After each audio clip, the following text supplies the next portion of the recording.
the stronger they are behind the negotiation table.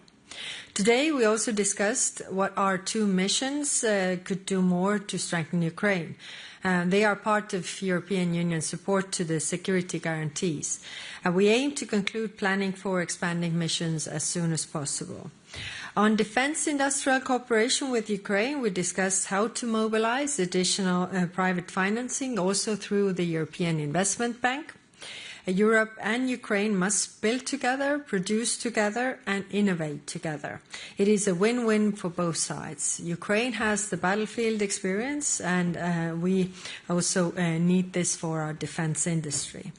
I'm glad that more member states are doing so. Today, for instance, the Netherlands signed an agreement with Ukraine to set up a production line on its territory. I also want to address the corruption probes in Ukraine. Especially wartime trust matters. Ukraine's fight for freedom and its path towards Europe should not be tainted by this.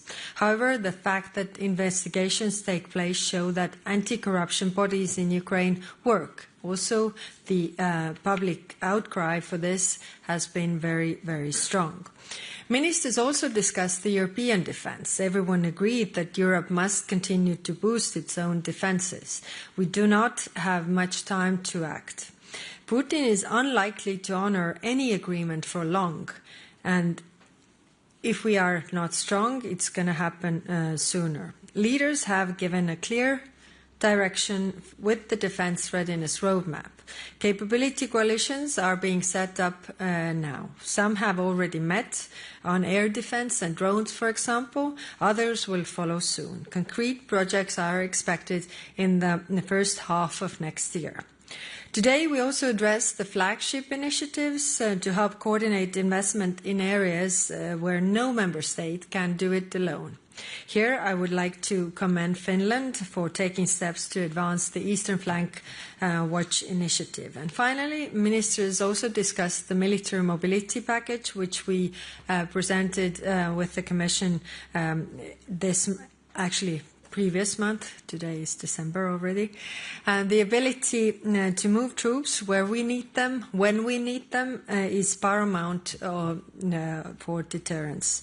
Military mobility is crucial insurance policy for European security, and we need to speed up. Thank you. Thank you very much, High Representative. We'll open the floor to questions. Introduce yourself and the media you work for.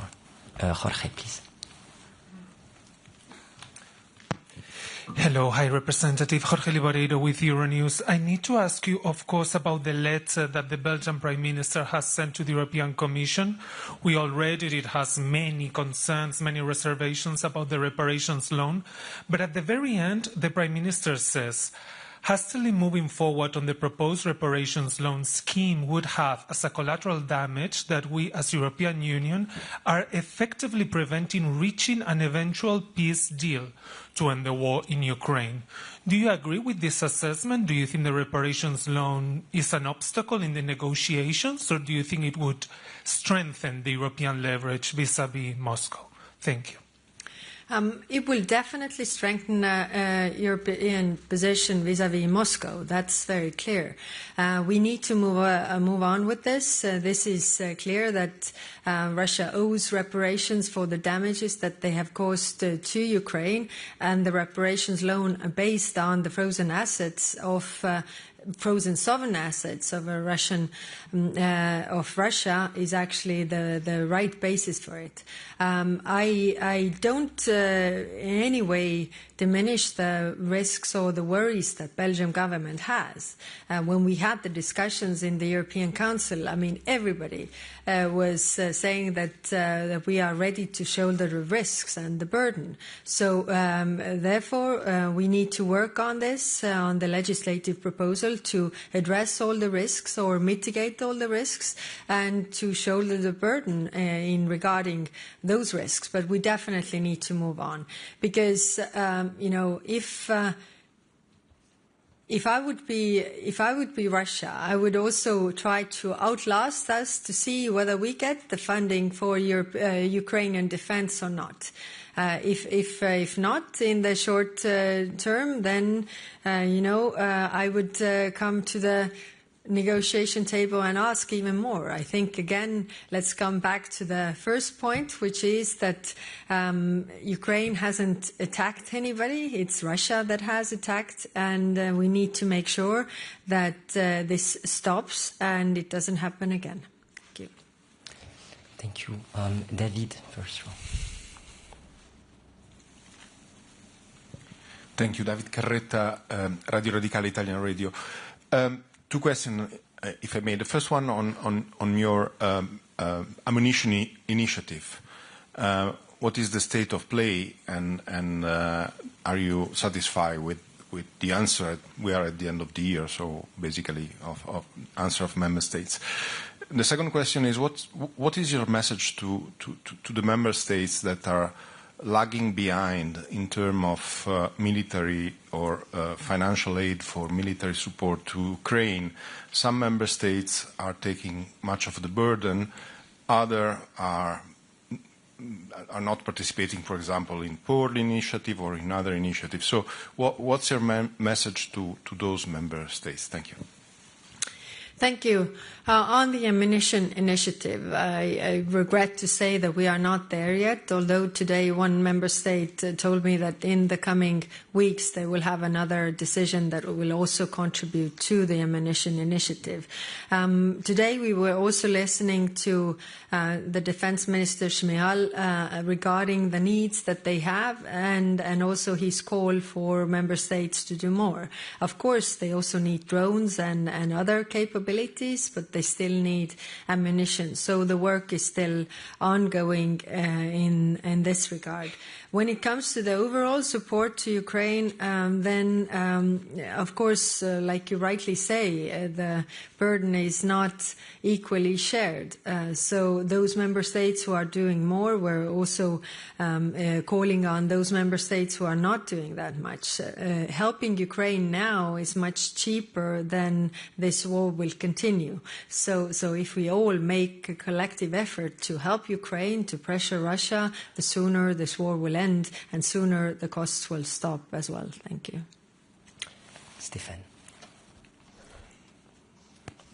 Yes, Stefan Isel, Europe Table. On the reparations loan again, I mean, after reading the letter of Prime Minister Bartoweva, one could come to the conclusion that this option is actually quite dead, or the chances are slim, at least, to have an agreement on this this year.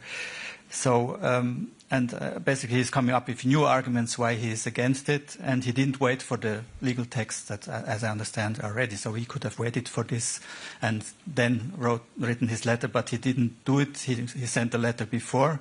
It looks like he wants to kill, actually, this option, I would say, but maybe you have another view on this. But wouldn't it be time to discuss other options, to be prepared? I mean, we know that Ukraine needs financement in next spring, so wouldn't it be time to discuss like this idea of a bridge loan, for example? Thank you.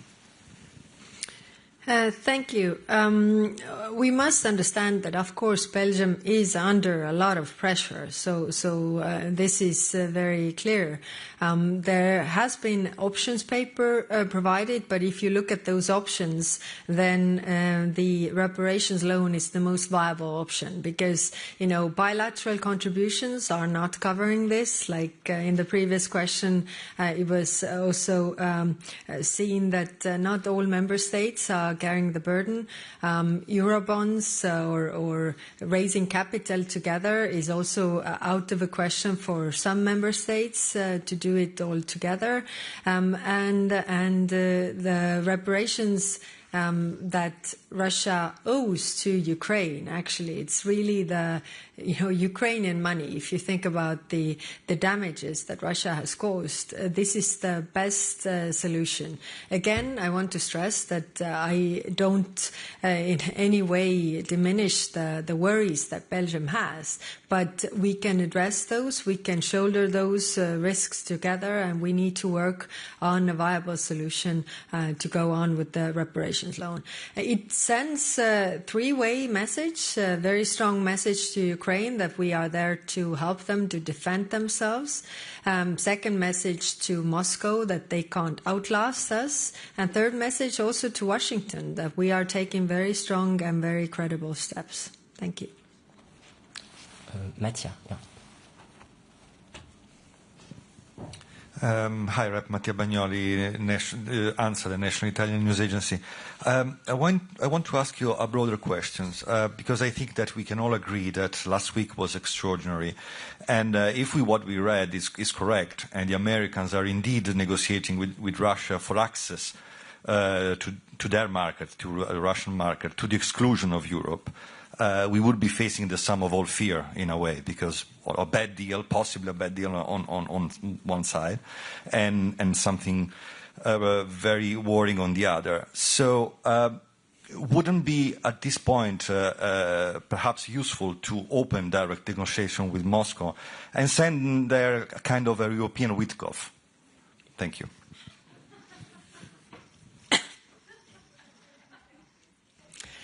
Well, everybody has been very clear, especially the Russians, that they have no interest in peace right now. So again, I mean, we need to put them in the position where they need to negotiate. Right now, they are not in that position because they think that they can outlast us, and they also hope that there's a very good offer made because they see that there's a lot of pressure to put on the victim, but none really sacrifices asked from them. At least we don't know that any of the sacrifices have been asked for them. So clearly, I mean, they want to negotiate with those who are just offering them something on top of what they already have. This is clearly their interest, but it shouldn't be ours. The mic just over there. Yes, indeed. Thank you. Thank you very much, Roland Papid Nemtseva. I have a question regarding SAFE. So some countries, Mr. Kubilius said that 15 countries wants to have some programs with Ukraine, others are without. Are there some kind of priorities for those who are doing their projects with Ukraine? That's my first question. And the second one goes to specifically Hungary, which probably is one of the 4 countries, I assume, which is not doing anything with Ukraine. For Hungary, the pre-allocated funds of 16 billion is a huge amount. And while the European Commission in other cases froze EU funds around 18 billion for Hungary because of the rule of law and other concerns, this time there's so much money going there with kind of no strings attached. So do you see some kind of concerns maybe that Hungary, if Hungary gets this money or a part of this money, of this allocation, it's going to be maybe going to the wrong hands and wrong pockets? And how do you want to avoid this? Thank you. Thank you. Right now, 19 countries have applied for the SAFE loans. What happens now is that Commission will evaluate all the plans and then Council adopts the financing plan. So basically, it is the same way like it was with the Next Generation EU. So in the Next Generation EU, you needed to show, the reforms, the things that you do, so that you get also the funding. And that's why the plans are there, and the funding goes for the defense plans. And that is also the answer that there are safeguards for recording that this money goes for defense plans and defense plans only. Thank you. Thank you. We'll go on the other side for the mic. Yes, the gentleman over here, and then we'll go back to the front. Thank you very much. Alex Caddy for TVP World. I'd like to ask about hybrid attacks. We heard the chair of NATO's military committee saying that they're considering being more aggressive, more proactive in response to Russian hybrid attacks. I just spoke to the Polish minister who was here today. You won't be surprised to hear very supportive of a more aggressive, more proactive approach from European powers when it comes to hybrid attacks. Would you support a more aggressive European Union approach to these attacks, not just reactive, but perhaps a preemptive strike, as it was described? Thank you. Thank you. So today also the Lithuanian minister raised this issue when it comes to the Belarus hybrid attacks and the meteor balloons that come from Belarus side. So we are having the discussions right now. What more can we do in this regard? Because it is true that they are getting more aggressive in different parts, and you know, we have the hybrid sanctions toolbox for Russia, but we haven't had it for Belarus, for example.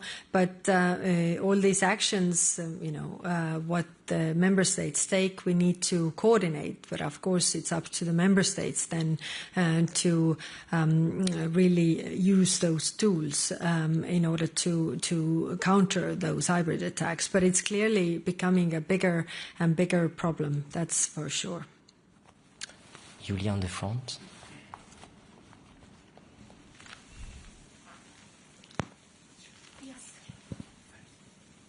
Thanks, Julia Serivan, Journal TV, Republic of Moldova. Discussions about the peace plan are ongoing, but the question is whether the issue of Russian troops on Transnistrian territory is being considered and whether this is a threat to Ukraine or not. Is this the right moment maybe to solve this problem? And the second question on SAFE, if you know if Moldovan authorities apply to be part of this program, because before the European Union and our authorities said that Moldova can be a part of SAFE as well. Thanks. Thank you. So, yes, this is one of the examples of the 19 countries that Russia has attacked previously, or which is somehow still Russian troops present. So this is a very, very good question. If the negotiators want that the war will stop and not continue in any other territories, so how can we make sure that Russia will never invade again and withdraws its troops from different parts of Europe where they still are? Then that would be one point to negotiate. Again, a very point putting the point on Russia. What are they conceding? What they are contributing to have long-lasting peace, not only in Ukraine but also in other countries. So this could be part of it. When it comes to SAFE, then we have an agreement with Moldova regarding security and defense partnership. So we are trying to also have Moldova part where they can take part. But the deadline for SAFE was the end of November, and today we are 1st of December. I am not aware of, no. We will take the last two questions on the right. Yes, the lady next to you, indeed. Thank you. Milda Velikanskita from Lithuania National Broadcaster. Madam Kallas, Europe, we know that Europe wants to be in a good relationship with the United States and wants to be respected by the United States and also wants to help Ukraine. So in your opinion, how will Europe look to the United States and to Ukraine if after months of talks about reparation loan, about using frozen Russian assets, we will have no solution, or that solution will be that Europe is afraid to use these assets? Thank you. Well, Russia will definitely look at it, that, you know, they don't want this reparations loan to happen. So our response should do exactly the opposite, because this is something that we need to move on with, and to send a strong signal to Moscow that they can't outlast us and Ukraine can defend itself. Thank you. We'll go on the right. Max from AFP had his hands raised for a while. Thank you.